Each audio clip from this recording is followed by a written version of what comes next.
O Rádio é Notícia, com Arquimedes de Castro.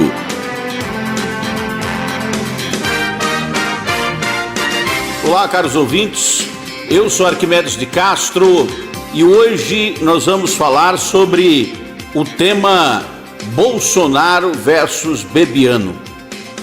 E eu escolhi esse tema porque me surpreendeu a face revelada do presidente da República pelo seu homem de confiança, ex-ministro da República, da Secretaria da Presidência, Gustavo Bebiano.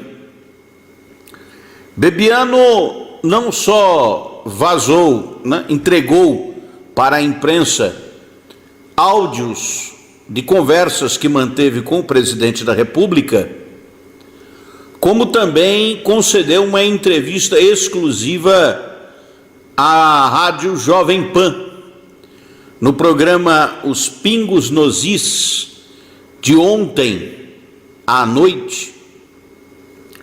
O Gustavo Bebiano contou toda a história que envolve a participação dele nesse processo que resultou numa crise no governo, uma crise interna que acabou por, digamos assim, causar uma fratura ainda não dimensionável, uma fratura política no governo de Jair Messias Bolsonaro.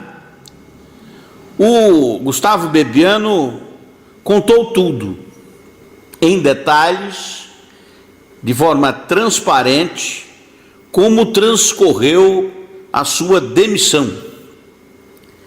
E interessante que essa história envolve 4 dos grandes veículos de comunicação do país: a Rede Globo, a Rádio Jovem Pan, a revista Veja e o jornal Folha de São Paulo. A participação da Folha foi de denunciar um suposto esquema, de uso de candidatas laranja pelo PSL para desvio de recursos do fundo partidário.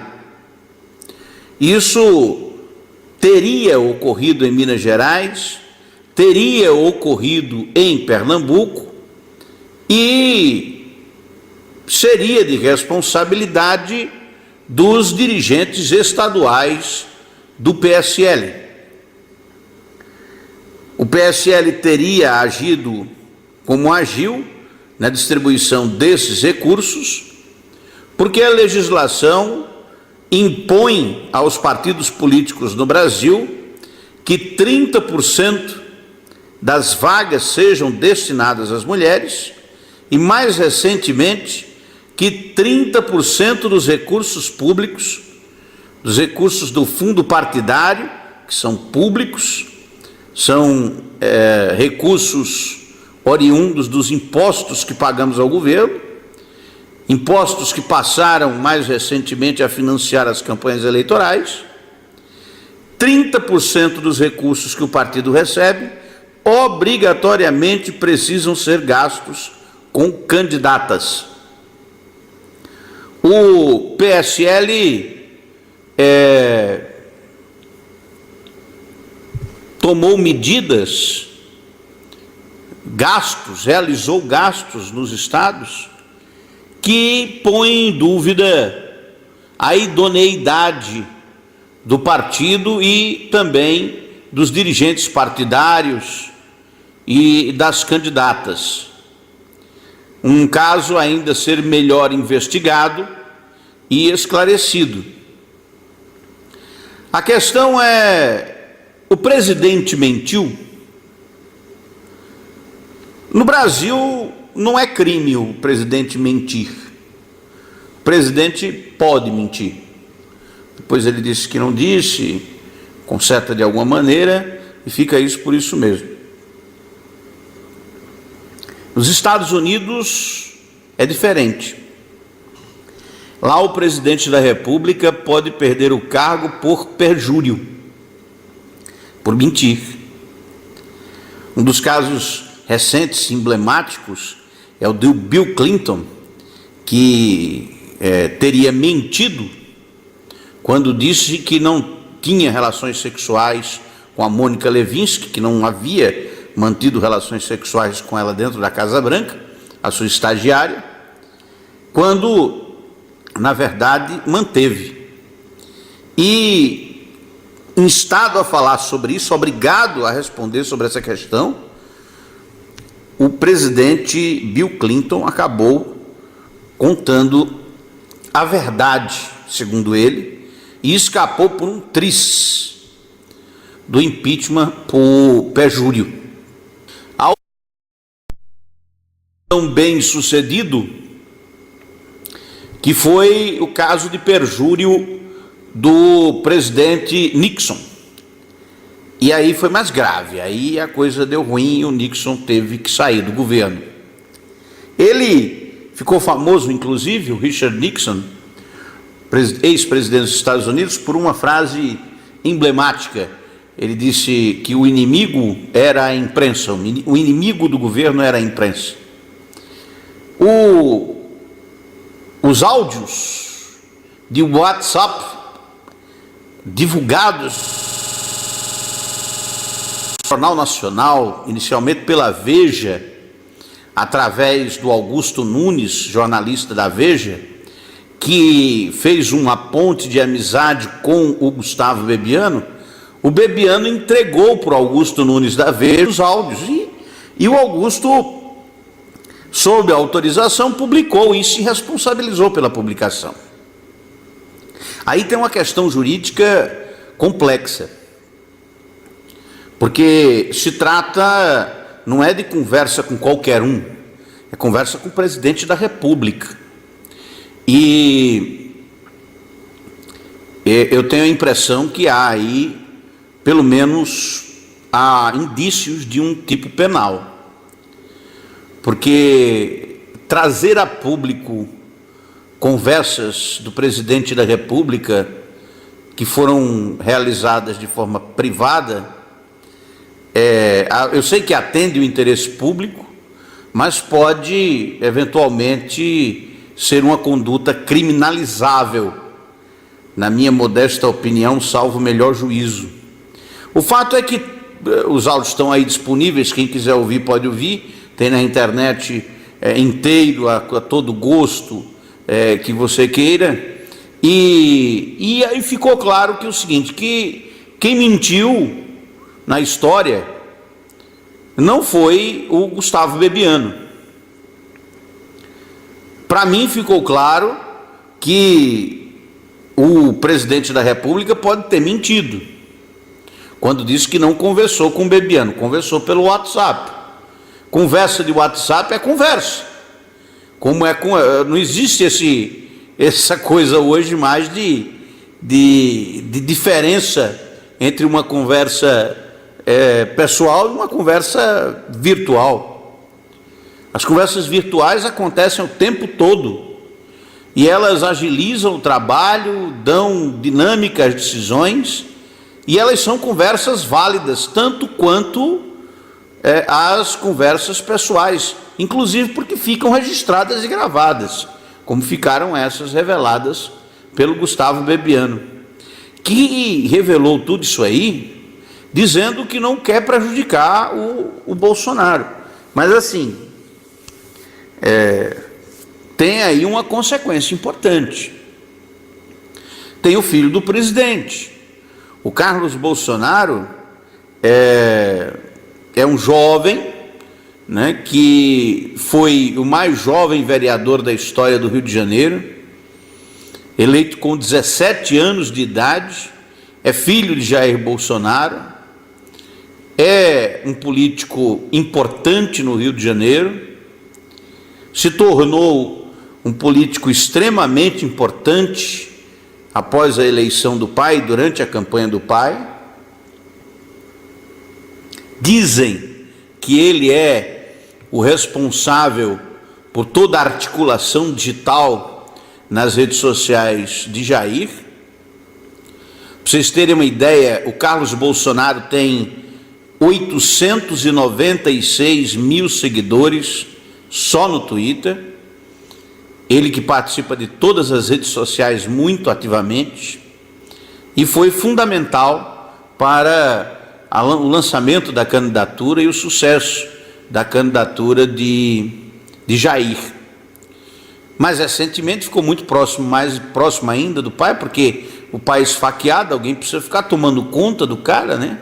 E aí tem que ser um familiar, e ele estava ali o tempo todo, e ficou o tempo todo ao lado do presidente, inclusive mais recentemente quando ele estava internado, quando aconteceu esse entrevero aí, entre o Bolsonaro Jair, o presidente, o Gustavo Bebiano e o Carlos Bolsonaro, que, assim, ele é uma espécie de primeiro-ministro do governo, né?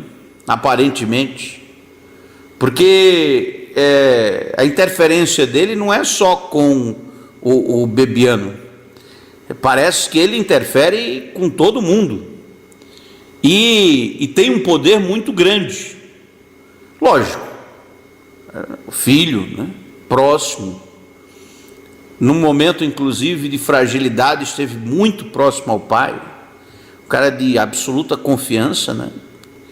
E nesse momento está aí exposta, né, para todos verem, uma face do presidente da República, que era privada, mas que ficou pública, de que há na relação do presidente com os seus assessores e subordinados uma espécie de hierarquia militar, aonde ele, apesar de ter o título de capitão informal, todo mundo chama ele de capitão, inclusive o Gustavo, apesar de não ser mais capitão do Exército e sim presidente da República, o Jair Messias Bolsonaro tem uma relação com seus assessores que não me parece, a priori,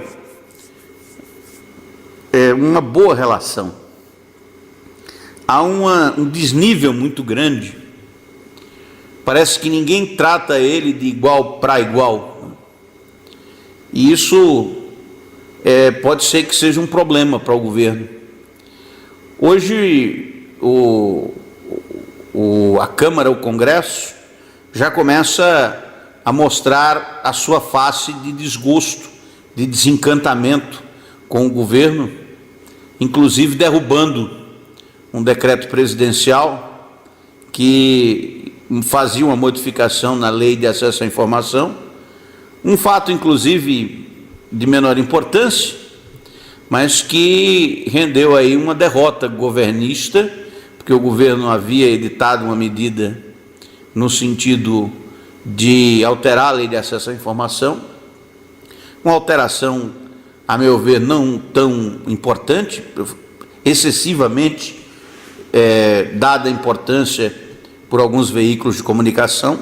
A meu ver, de maneira geral, o governo federal se mostrou fraco diante dessa crise. Continuo com as minhas dúvidas a respeito de Jair Bolsonaro, se ele realmente está em condições físicas e psicológicas de tomar decisões presidenciais. Avalio essas decisões tomadas nas últimas horas como talvez equivocadas.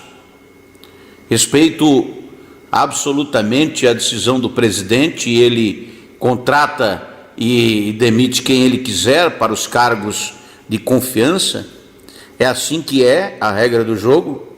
Só que tratar um aliado como o Gustavo Bebiano da forma como ele foi tratado, politicamente, gera na cabeça de quem também é aliado a hipótese de que pode ser fritado do mesmo jeito que foi o Bebiano, publicamente, de forma assintosa. E vamos combinar, Bebiano não pode ser considerado alguém que queria ou que desejava o pior para Jair Bolsonaro. Eu acho que ele viabilizou, de fato, do ponto de vista institucional, a candidatura de Bolsonaro, foi um aliado importantíssimo, e na hora de decidir, o presidente da República talvez tenha ocorrido com o presidente o que a gente chama de conflito de interesse.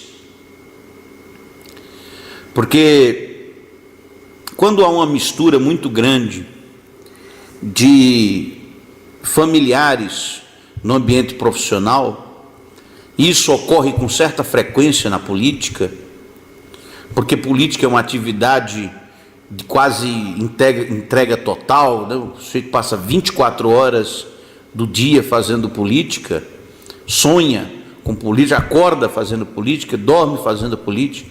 Então, é possível que haja conflito de interesses.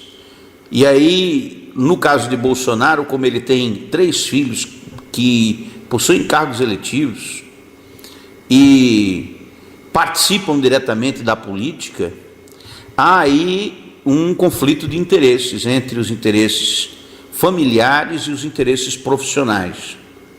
É muito comum que esse tipo de conflito ocorra. E tomar cuidado para que esse conflito não comprometa o governo tem que ser a prioridade nesse momento. Pegou muito mal essa história toda.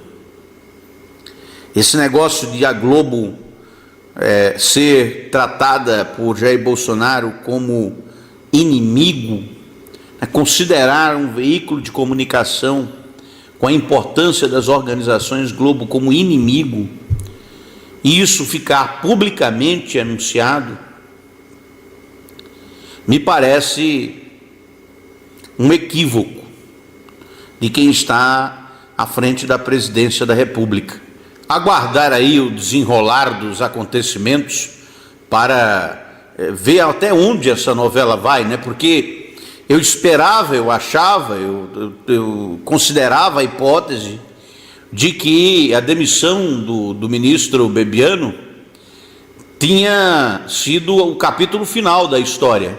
O sujeito perdeu a confiança do presidente, foi demitido, tchau, né?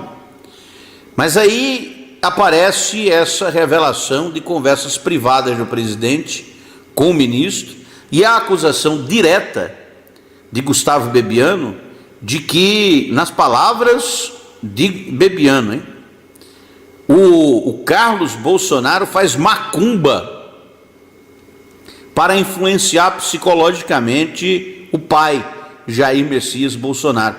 Não sou eu que estou dizendo isso, eu jamais diria uma coisa dessa, porque aí vem uma questão de foro íntimo, né, de acreditar em magia negra e da hipótese de que essa magia negra pode ser utilizada para influenciar as pessoas, e no caso seria utilizada por Carlos para influenciar o pai e direcionar o seu pensamento e as suas decisões. Essa foi a acusação feita pelo ministro, que disse que não era homem-bomba, mas as revelações feitas por ele ainda precisam ser melhor digeridas e pensadas, porque revelaram uma face de Bolsonaro que talvez não fosse totalmente conhecida e que, uma vez revelada para o mundo político, vai requerer do presidente da República, requererá uma articulação política acima do normal para conseguir manter-se no poder. Porque nem acho que agora se deve pensar como irá tramitar os projetos do governo. com certeza tramitarão todos com muita dificuldade. Isso já era previsto, mas haverá ainda mais dificuldade. O que me parece perigoso é que talvez a presidência da República não tenha percebido o poder que tem o Congresso Nacional. E se os congressistas se organizarem, Jair Messias Bolsonaro não terá vida longa à frente da presidência da República. Era o que eu tinha para hoje. Direto de Campina Grande, falou Arquimedes de Castro. O Rádio é Notícia, com Arquimedes de Castro.